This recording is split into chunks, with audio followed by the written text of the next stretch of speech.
हमारे साथ जुड़ने के लिए। मेरे साथ मेरे सहयोगी हरीश झा भी जुड़े हुए हैं, लेकिन उससे पहले कि मैं उनका रुख करूं, एक बार सुरेंद्र राजपूत जी हमारे साथ कांग्रेस से जुड़े हुए हैं, उनका हम यहां पर रुख कर लेते हैं। सुरेंद्र राजपूत जी, क्या कहेंगे आप इन आंकड़ों को देखकर अभी, और साथ ही साथ उमर अब्दुल्ला के उस ट्वीट पर, सिर्फ एक लाइन के ट्वीट में जो वो ये कहते हैं कि और लड़ो आपस में।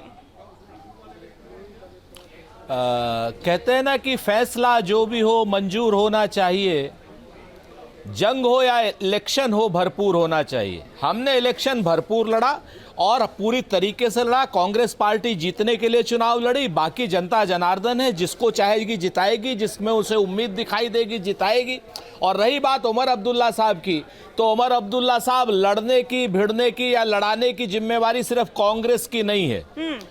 कांग्रेस अपने अस्तित्व को भी बचाएगी, कांग्रेस चुनाव भी लड़ेगी, कांग्रेस चुनाव भी जीतेगी। सभी दलों की बराबर की जिम्मेवारी है इंडिया गठबंधन में। इस बात को सभी लोगों को समझना चाहिए। अरविंद केजरीवाल जी को भी समझना चाहिए इस बात को। सिर्फ अगर आप घर के बूढ़े की तरीके से कोई राय दे रहे हैं तो एक तरफा राय मत दे, सभी लोगों को राय दे स्वीकार होगी।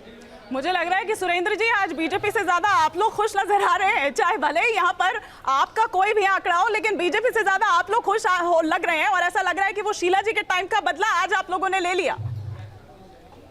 नहीं, देखिए, दो चीजें बड़ी साफ हैं। एक जगह पे ना फहमीदा रियाज ने लिखा था कि कुछ लोग तुम्हें समझाएंगे, कुछ तुमको खौफ दिलाएंगे, जो भी है वो खो सकता है, इस राह में रहजन है इतने, कुछ और यहाँ हो सकता है। कुछ और तो अक्सर होता है, पर तुम इस पल में जिंदा हो, ये पल तुम में जिंदा है, ये वक्त नहीं फिर आएगा, तुम अपनी करनी कर गुजरो, जो होगा देखा जाएगा। हम अपना चुनाव लड़ रहे थे, कौन जीत रहा है कौन हार रहा है हमें नहीं पता, हम चुनाव अपना जीतने के लिए लड़ रहे थे। अब यहाँ पर जनता जनार्दन को फैसला करना है। जनता जनार्दन चाहती है कि गंगा मैया का झूठा बेटा जीते तो वो जीत जाएंगे। जनता जनार्दन चाहेगी कांग्रेस जीतना है, वो जीत जाए। कांग्रेस जनता जनार्दन चाहेगी जमुना मैया के झूठे बेटे पर विश्वास करना है, वो हो जाएगा। हम चुनाव के बाद कोई कटुता नहीं रखते, लोकतंत्र की जीत होनी चाहिए। लोकतंत्र इंपॉर्टेंट है यहाँ पर। आज आप बड़े शायराना हो रहे हैं, और साथ ही साथ ये कि नतीजों से ठीक पहले संदीप दीक्षित की ओर से गठबंधन वाली बात सामने निकल कर आती है। कल वो ये कह रहे थे, जो लगातार अरविंद केजरीवाल पर किस तरह से एकदम प्रहार करते हुए नजर आ रहे थे, ना केवल इतना बल्कि गठबंधन ना हो इस पर उन्हीं का सबसे बड़ा आगे हाथ था। कल वो ये कह रहे थे कि आप उनको इतना कम मत आंकिए, लेकिन गठबंधन की बात करते हैं, इसका क्या मतलब निकाला जाए? देखिए, हम बहुत स्पष्ट रूप से सांप्रदायिक ताकतों के खिलाफ, सांप्रदायिक जहरीलेपन के खिलाफ लगातार खड़े थे, खड़े हैं, खड़े रहेंगे, अपनी भूमिका निभाते हैं, कुर्बानी देते हैं, सारी चीजें हैं। ये हमने लोकसभा में भी करके दिखाया, ये हमने महाराष्ट्र की विधानसभा में, झारखंड की विधानसभा में भी करके दिखाया।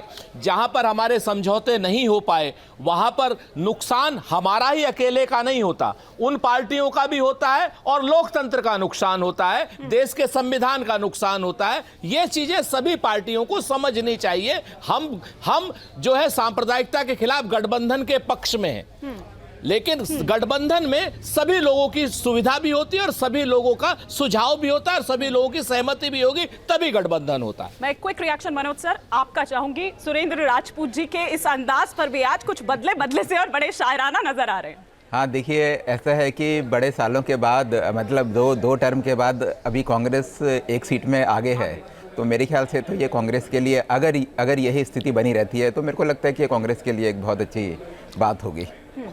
ठीक है, एक बार हम हरीश झा का भी यहाँ पर रुख करते हैं। हरीश झा, और अगर यही रहता है जिस तरह से अभी टैली दिखा रही है, क्योंकि अब तो देखिए फासला बहुत ज्यादा यहाँ पर नजर आ रहा है, और बीजेपी तो यहाँ पर देखिए बहुमत का आंकड़ा यहाँ पर पार कर चुकी है, वो मैजिक नंबर वो हासिल कर चुकी है, तो ये वाकई में आम आदमी पार्टी के लिए, जैसा आपदा एक नाम दिया था, एक आपदा कहा था आम आदमी पार्टी के लिए प्रधानमंत्री नरेंद्र मोदी ने, ये आपदा विपदा सब हो गया आम आदमी पार्टी के लिए?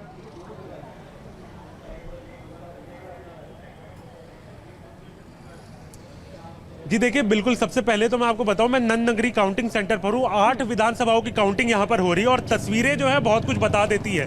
रुझानों का असर क्या पड़ रहा है, अब ये देखिए, काउंटिंग सेंटर के बाहर आपको अब भाजपा कार्यकर्ता नजर आ रहे हैं। आम आदमी पार्टी के कार्यकर्ता यहाँ पहुंच नहीं रहे, लेकिन भाजपा कार्यकर्ता जो है यहाँ पर पहुंचते हुए नजर आ रहे हैं। सर, कहाँ से आए आप? विश्वासनगर विधानसभा से। क्या लग रहा है, विश्वासनगर में तो ओपी शर्मा बहुत आगे चल रहे हैं? बहुत आगे चल रहे हैं, बहुत विश्वास जताया है विश्वासनगर की जनता ने। इस बार भी चौथी बार बनने जा रहे हैं हमारे विधायक। आप लोग कहाँ से आए? विश्वासनगर से।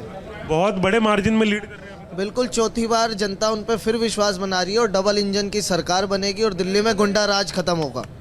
आप कहाँ से? विश्वास नगर विधानसभा, गर्भित शर्मा नाम है मेरा। और अब की बार केजरीवाल के सारे वादे, सारे पोल सब टूटे। ठीक है हरीश, हम लौटेंगे आपके पास। एक बार मोहित बख्शी का वापस मैं रुक करती हूँ। मोहित बख्शी, अभी आप जिस काउंटिंग सेंटर में हैं, कितने राउंड की काउंटिंग वहां पर हो चुकी है, कितने राउंड की अभी बाकी है?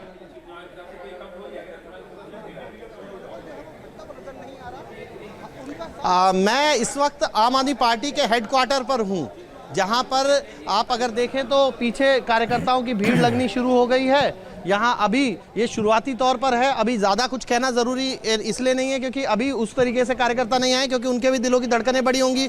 हर एक तक पार्टी का अभी पार्टी जो है वो वरिष्ठ नेता जो हैं कुछ वो अंदर बैठे हैं, कुछ अरविंद केजरीवाल के घर पर हैं, लेकिन अभी सब कुछ बहुत ज़्यादा आम आदमी पार्टी के फेवर में नहीं है। तो फिर इस तरीके की तस्वीर नज़र आना लाजमी है।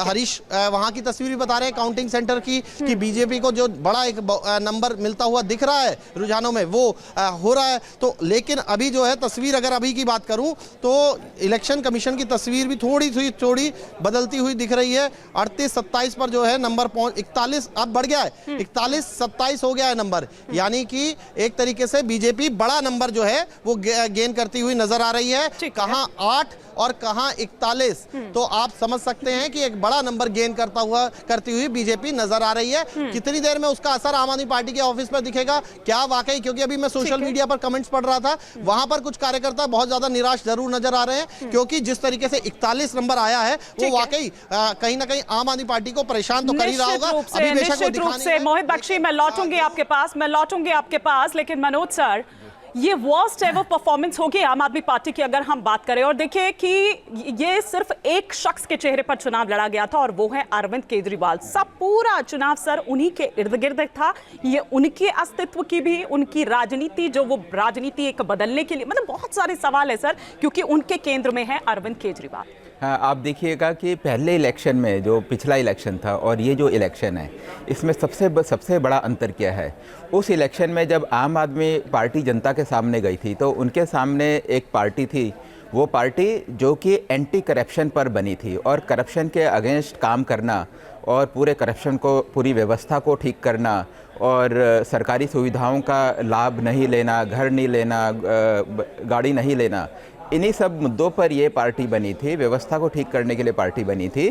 तो फर्स्ट इलेक्शन में इसीलिए उनको बहुत ज़्यादा सपोर्ट मिला और लास्ट इलेक्शन में भी उनकी परफॉर्मेंस जो अच्छी थी उसके पीछे एक कारण ये भी था और दूसरा कारण ये भी था कि हेल्थ और एजुकेशन, ये दो चीज़ें थी जिस पे उन्होंने काम किया था और लोगों को वो काम पसंद आया। लेकिन पिछले 5 साल में सब कुछ चेंज हो गया। वो जो एंटी करप्शन प्लैंक में जो पार्टी बनी थी उस पार्टी का ये हाल था कि शराब घोटाला एक इस तरीके का घोटाला था कि जो पार्टी ने करा या बीजेपी ने एक्सपोज किया, लेकिन हर इंसान ने देखा दिल्ली में कि उनकी गली में, उनके घर के पास 4-4 शराब की दुकानें खुल गई, महिलाएं परेशान थी। तो जिस समय ये परसेप्शन बना, बीजेपी ने कहा कि शराब का घोटाला हुआ, तो हर किसी ने कहा कि हाँ ये बात बिल्कुल ठीक है और हमारे घर में भी इसका इम्पैक्ट पड़ा है। जिस समय अरविंद केजरीवाल ने 50-55 करोड़ रुपये अपने सरकारी बंगले में खर्च किए, तो ये वही थे जो कि शीला दीक्षित को कहते थे कि उनके घर में 4 एसी हैं, 6 एसी हैं और अपने घर में इतने सारे उन्होंने एसी लगाए और 55 करोड़ का फिगर है, 55 करोड़ रुपए उन्होंने खर्च किए, जो कहते थे कि हम तो सरकारी घर नहीं लेंगे।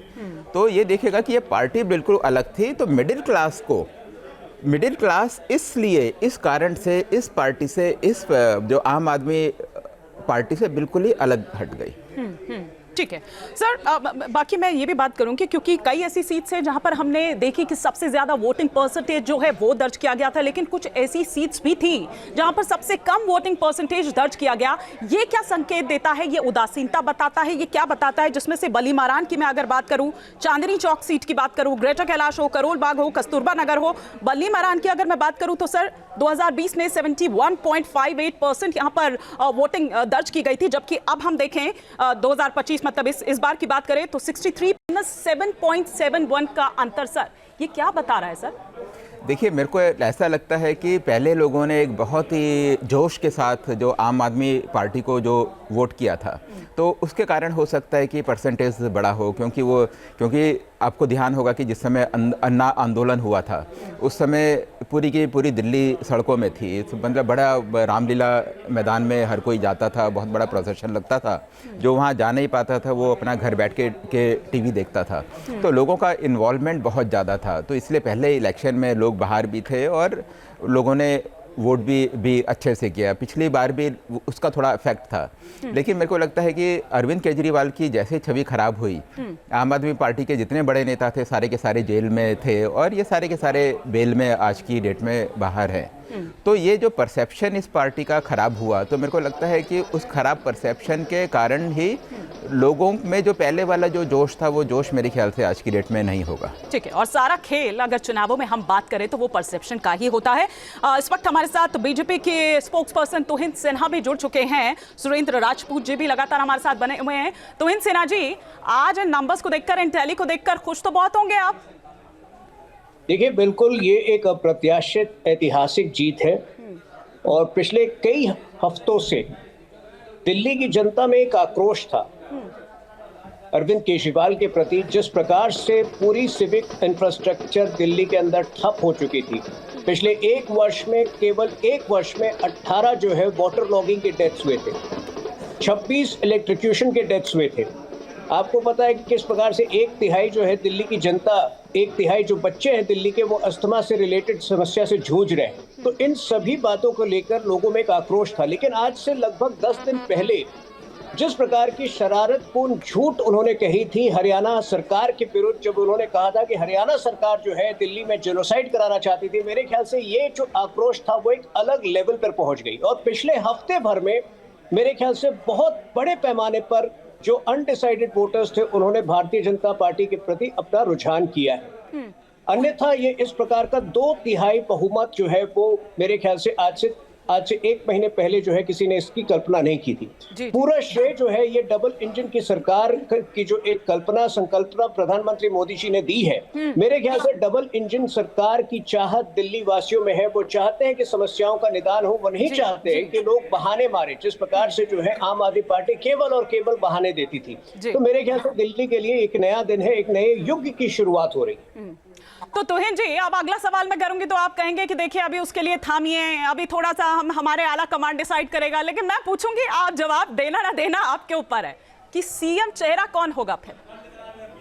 देखिए, ये आपने हमेशा एक प्रोसेस देखा है। आज से 3-4 दिन बाद जो है, जब स्थिति जो है सब इलेक्शन के रिजल्ट्स जो है पूरी तरह से सब हजम कर चुके होंगे, तो निश्चित रूप से जो हमारे इलेक्टेड लेजिस्लेचर्स हैं उनकी मीटिंग होगी और उस मीटिंग में तय होगा।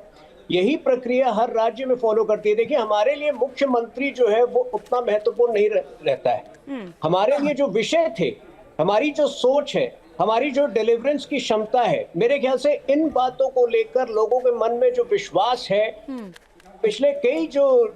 पिछले 2 सालों में जहां जहां चुनाव हुए हैं, हमने जो है पहले घोषणा नहीं की थी मुख्यमंत्री के नाम की, लेकिन आज वो तीनों चारों नए मुख्यमंत्री जो हैं, आप देखिए पिछले 1-1.5 साल में किस प्रकार से जमीन पर डिलीवर कर पाए हैं। तो भारतीय जनता पार्टी की एक अपनी जो है एक अपनी स्ट्रैटेजी रहती है, एक अपनी कमिटमेंट रहती है और उस कमिटमेंट के प्रति लोगों में आस्था है। ये बड़ी बात। आपने उम्मीद की थी कि इतना, मतलब ठीक है आप सोच तो रहे थे, लेकिन उम्मीद की थी कि इतना आ जाएगा?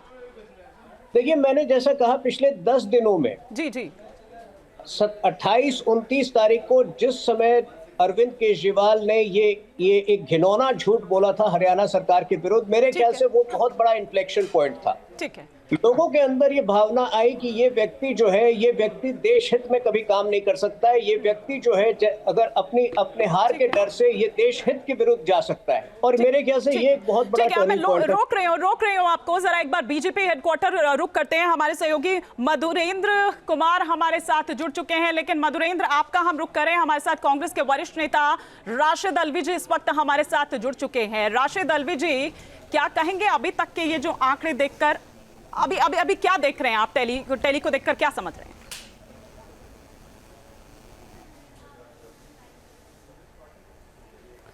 देखिए, अभी शुरुआती रुझान हैं, लेकिन इनसे अंदाज़ा होता है सरकार भारतीय जनता पार्टी की बन सकती है। हमने हरियाणा भी देखा है, महाराष्ट्र भी देखा है, तो मुझे कोई ताज्जुब नहीं होगा। भारतीय जनता पार्टी सत्ता हासिल करने के लिए किसी भी हद तक जा सकती है। दिल्ली के अंदर आप भी जानती हैं, हम भी जानते हैं, रुपया भी बटा है, शौले भी बटी हैं, इलेक्शन कमीशन आंखें बंद करके बैठा रहा है। तो कोई ताज्जुब की बात नहीं है कि दिल्ली के अंदर भारतीय जनता पार्टी की सरकार बन जाए, बाकी सब लोग हार जाएं। लेकिन लोकतंत्र का क्या होगा, सवाल ये है। प्रधानमंत्री कहा करते थे रेवड़ियाँ क्यों बांटी जा रही हैं, लेकिन उन्होंने तो रेवड़ियाँ नहीं, पूरे के पूरे तिजोरियाँ बांट दी हैं दिल्ली के अंदर। क्या अब लोकतंत्र के अंदर ये होगा कि आप जनता को रिश्वत दे के सरकारें बनाएंगे, सत्ता हासिल करने के लिए किसी हद तक भी चले जाएंगे? मैं मानता हूं कि बीजेपी मेहनत करती है, उसके नेता मेहनत करते हैं, कहीं कोई दो राय नहीं।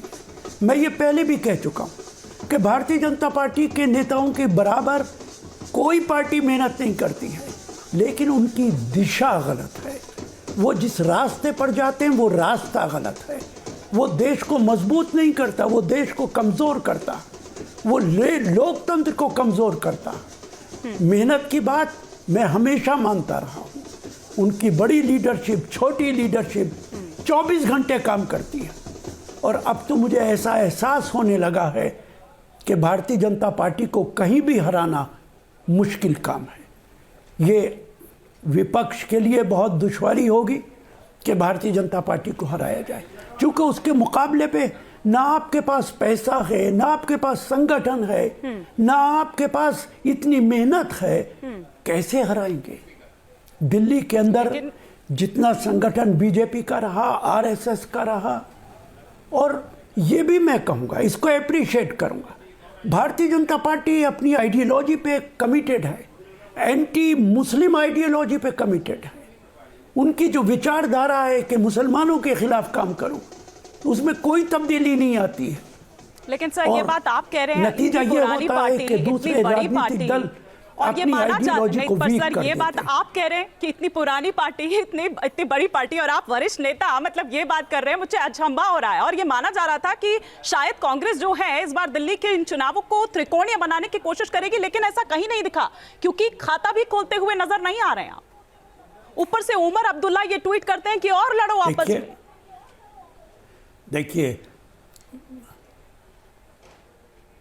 देखिए मैं कोई बड़ी बात नहीं कह रहा, लेकिन जितना मीडिया के दोस्त मेरे पास सुबह शाम आते हैं जी, और आप उनसे, अगर आपके चैनल का कोई आदमी मेरे पास आता रहा हो, तो इलेक्शन से पहले मैंने कह दिया था हमारी क्या पोजीशन रहेगी, दूसरे लोगों की क्या पोजीशन रहेगी। मैं सिर्फ एक बात आपसे कहूँगा, हालांकि मुझे कहते हुए ये शर्मिंदगी ज़रूर हो रही है। मुझे एक बहुत सीनियर दोस्त ने बताया कि 1980 में वो पार्लियामेंट के चुनाव में इंदिरा गांधी का प्रोग्राम लेने के लिए गए। यशपाल कपूर उनके प्रोग्राम दे रहे थे। यशपाल कपूर ने उन्हें बताया कि सुबह 5 बजे से लेकर और रात के 12 बजे तक इंदिरा गांधी का कोई प्रोग्राम अवेलेबल नहीं। कहीं वो कार से कर रही हैं, कहीं हेलीकॉप्टर से कर रही हैं।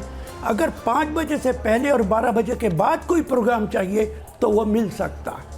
यही मेहनत हमें करनी पड़ेगी कांग्रेस को रिवाइव करने के लिए। इंदिरा गांधी से सबक लेना पड़ेगा।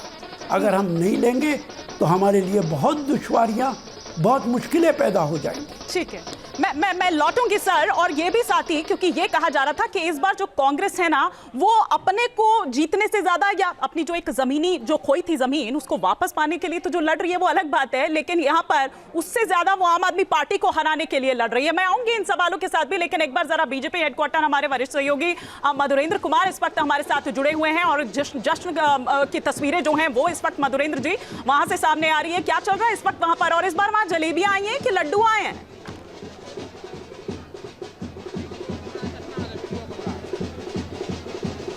देखिए, सुबह तो हलवा से शुरू हुआ, लेकिन जनादेश का जश्न इस वक्त हम आपको दिखा रहे हैं ठीक बीजेपी के प्रदेश दफ्तर से, जहां इस वक्त आप देखें तो भीतर नेताओं का जमावड़ा है, लेकिन बाहर कार्यकर्ता जो हैं वो पूरी तरह से इस जश्न को मनाने के लिए जुटे हैं। और कुछ इस तरह से कार्यकर्ताओं का जश्न जो है वो हम देख रहे हैं, जो कि बीजेपी दफ्तर के साथ यहाँ दिखाई दे रहा है। यहाँ जीत की खुशी में लबरेज और यहाँ जो तस्वीरें हैं आप देखिए, अब गुलाल के साथ होली शुरू हो चुकी है। बसंत का ये उत्सव बीजेपी के लिए भी दिल्ली में एक नया बसंत लेकर आया है, एक ऐसा बसंत जिसका इंतजार 27 सालों तक दिल्ली बीजेपी को करना पड़ा। और अब इस बसंत की धूम देखिए किस तरह से पार्टी के नेता मना रहे हैं। और यहाँ पर हम आपको दिखा रहे हैं बीजेपी के इस जश्न को, देखिए किस तरह से यहाँ पर दरअसल गुलाल के साथ यहाँ पर आप देखिए तो किस तरह से दरअसल अपने जोश और जज्बात के साथ बीजेपी के कार्यकर्ता उछलते हुए, कूदते हुए, जश्न को मनाते हुए धूम धड़ाके के साथ दिखाई दे रहे हैं। पीछे आप देखिए किस तरह से दरअसल तमाम यहाँ पर बजती हुए गाजे बाजे और नगाड़ों के बीच हम आपको इस जश्न की तस्वीरों को दिखा रहे हैं। और इस तरह से बीजेपी जो है वो यहाँ पर इस वक्त 27 सालों के इंतजार को खत्म करने के बाद जश्न में इस तरह से डूबी नजर आ रही है।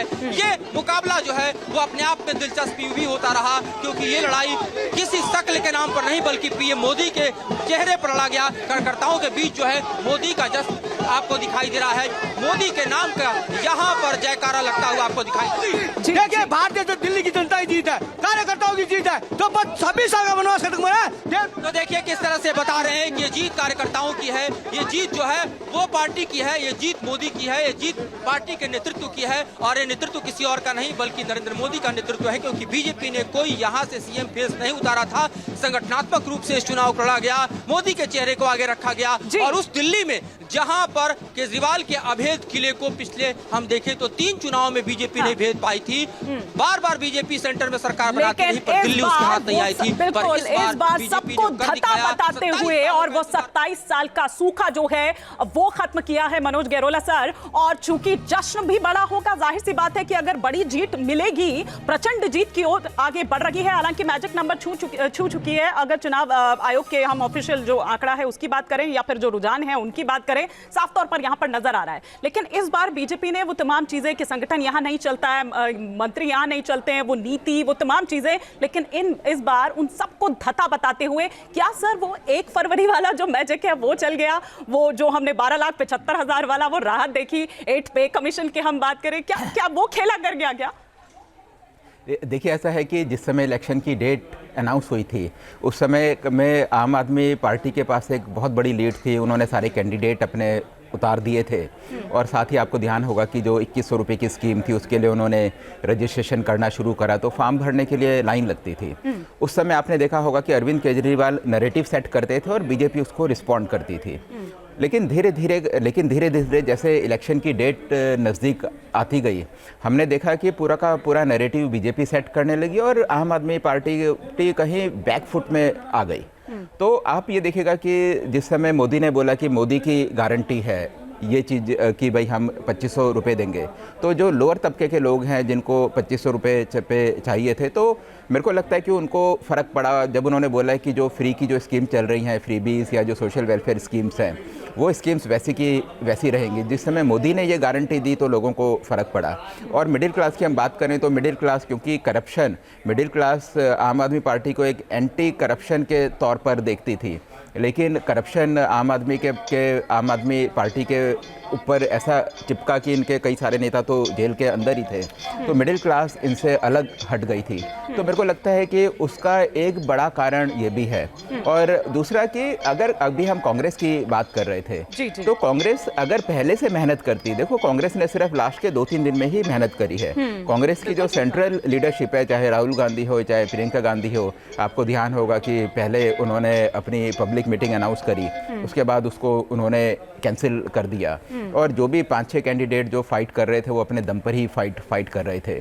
दूसरी तरफ अगर हम बीजेपी को देखें तो बीजेपी के सारे मंत्री, सारे के सारे उनके चीफ मिनिस्टर्स, मोदी खुद, योगी, ये सारे के सारे लोगों ने काफ़ी सारी वो करी, रैली करी, लोगों के पास गए, उनके वॉलंटियर्स, आरएसएस के वर्कर्स, मैंने खुद देखा फील्ड में, वो सारे के सारे लोग घरों से वोटर्स को निकाल रहे थे। वोटिंग वाले दिन की बात है। और वहीं कांग्रेस पार्टी मेरे को समझ नहीं आता, आज से 10 साल पहले 15 साल कांग्रेस की सरकार यहाँ रही और जितना भी डेवलपमेंट हुआ पूरे दिल्ली में हर कोई एक चीज़ को तो मानता है कि शीला दीक्षित के बाद दिल्ली में इंफ्रास्ट्रक्चर डेवलपमेंट कुछ नहीं हुआ। ठीक बात। और जितना भी दिल्ली आज हमें दिखती है वो सारा शीला दीक्षित के 15 साल के कारण ही है। लेकिन इस सब के बावजूद भी कांग्रेस की ये हालत है, कांग्रेस वाले करने को तैयार नहीं है। आज अभी भी देखो, मैं देख रहा हूँ इलेक्शन कमीशन की वेबसाइट, तो कांग्रेस को 7% वोट मिला है, पिछली बारी 4% से कम था। 3%। तो 3% का उसमें जंप है। लेकिन अगर यही मेहनत करते ये लोग तो मेरे को उम्मीद है कि ये 12% तक जरूर जाता। और एक बारी आम आदमी पार्टी कमज़ोर होगी तो मेरे को लगता है कि कांग्रेस का रिवाइवल दिल्ली में होगा। और एक और बात मैं आपको बताऊं कि बीजेपी और आम आदमी पार्टी के बीच 5% से भी कम का गैप है, जो हमें लगता था कि काफ़ी ज़्यादा होगा, लेकिन सीटों में जो रिफ्लेक्शन है वो काफ़ी ज़्यादा है। बिल्कुल। और यहाँ पर हम देख पा रहे हैं, साथ ही साथ हम लगातार तस्वीरें भी दिखा रहे हैं। मिल्कीपुर की भी तस्वीरें थोड़ी देर पहले हम वहाँ पर पूजा पाठ करते हुए दिखा रहे थे।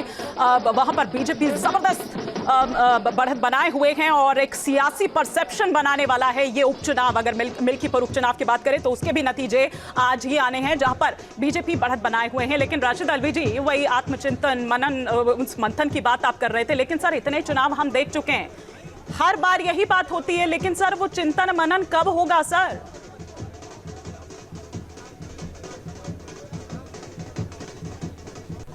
आपकी बात ठीक है। आपका ये सवाल सुन के मैं शर्मिंदा हूं कि हर चुनाव के बाद हमें यही कहना पड़ता है कि हम चिंता करेंगे, चिंतन करेंगे, और उसका यही नतीजा निकलता है। मैं आपकी बात, अभी जो साहब बोल रहे थे, मैं उनकी बहुत सारी बातों से इत्तफाक करता हूँ। भारतीय जनता पार्टी के बड़े बड़े नेता दिन में 9 पब्लिक मीटिंग कर रहे थे, हर तरीका इस्तेमाल कर रहे थे। हम उनके बराबर की मेहनत दूर दूर तक नहीं कर पाए। लेकिन साथ साथ मैं ये भी कहूँगा कि जो तरीक़ाकार बीजेपी ने अपना रखा है वो देश के हित में नहीं है, वो लोकतंत्र को मजबूत नहीं करता। आप शायद मुझसे ज़्यादा जानती होंगी, मुझे भारतीय जनता पार्टी के एक बड़े नेता ने, जो मेरे मित्र हैं, उनका नाम नहीं लेना चाहता, हर रोज़ झुग्गी झोपड़ियों में पैसा बटा, हर रोज़ घरों से पैसा बांटा गया। आपने जो काम केजरीवाल कर रहा था वही आप कर रहे हैं कि हम 2500 रुपए देंगे हर महिला को। लेकिन ये बात तो आप लोग भी करते हुए सब नजर आए ना। यहाँ वो का तो 200 बजट, यूनिट की दिल्ली बात का करते हैं, आप लोग ने तो 300 यूनिट की बात की। करोड़ का है। तो ऐसा नहीं है कि फ्रीबीज का खेल जो है, ये रेवड़ियों की बात सिर्फ कोई एक पार्टी करती हुई नजर आ रही है। लेकिन सर, मैं वही बात, जी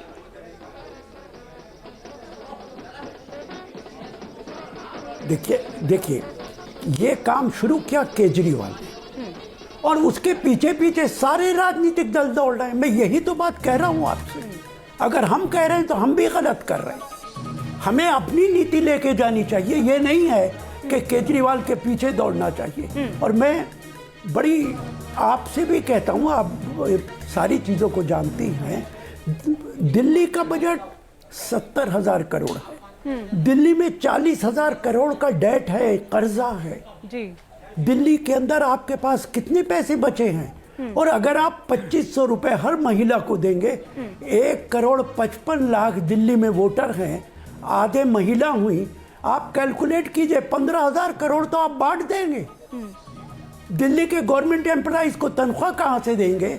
आप इंफ्रास्ट्रक्चर कहां से करेंगे? यही बात जब आपके संकल्प पत्र में थी तो आपने क्या सोच के, पर आपने क्या पानी फ्री, हाँ सर, लेकिन यही सेम बात आपके संकल्प पत्र में भी है, तो क्या सोचकर आप लोगों ने रखा था ये? मैं देखिए, मैं उसे डिफेंड नहीं कर रहा हूं, मैं तो आपसे खुद कह रहा हूं हाँ।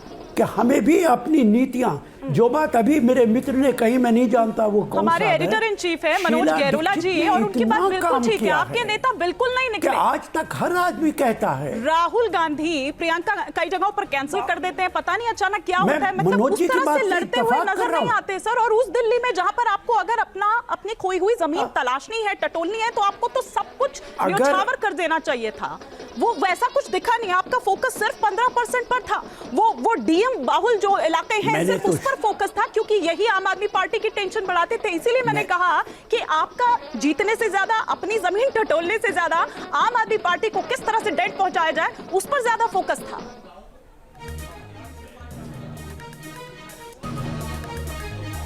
देखिए, बिल्कुल आप ठीक कह रहे हैं। हमें न सिर्फ ये कि चिंतन करना पड़ेगा, बल्कि नेताओं की और वर्कर्स की अकाउंटेबिलिटी तय करनी पड़ेगी जो लोग गलत मशवरा दे रहे हैं उनके बारे में सोचना पड़ेगा कि इन लोगों ने क्या राय दी थी। जब तक हम अकाउंटेबिलिटी तय नहीं करेंगे तब तक अच्छे नतीजे नहीं निकल सकते। कहीं कोई दो राय नहीं। मैं आपकी बात से ऐसा नहीं है कि मैं जिद करूं आपसे कि नहीं ऐसा नहीं है, और अभी तो नतीजे इब्तदाई दौर में हैं और कांग्रेस सरकार बनाएगी। मैं देखता था बहुत सारे दोस्तों के बयानात कि कांग्रेस दिल्ली के अंदर सरकार बनाएगी। मुझे अफसोस भी होता था और सोचता भी था कि किस बुनियाद पे ये फैसला कर रहे हैं। लेकिन ये जरूर है कि इस देश को सिर्फ कांग्रेस पार्टी बचा सकती है। न्यूज नेशन अब व्हाट्सएप पर खबरों के ताजा अपडेट के लिए न्यूज नेशन के इस QR कोड को स्कैन करें।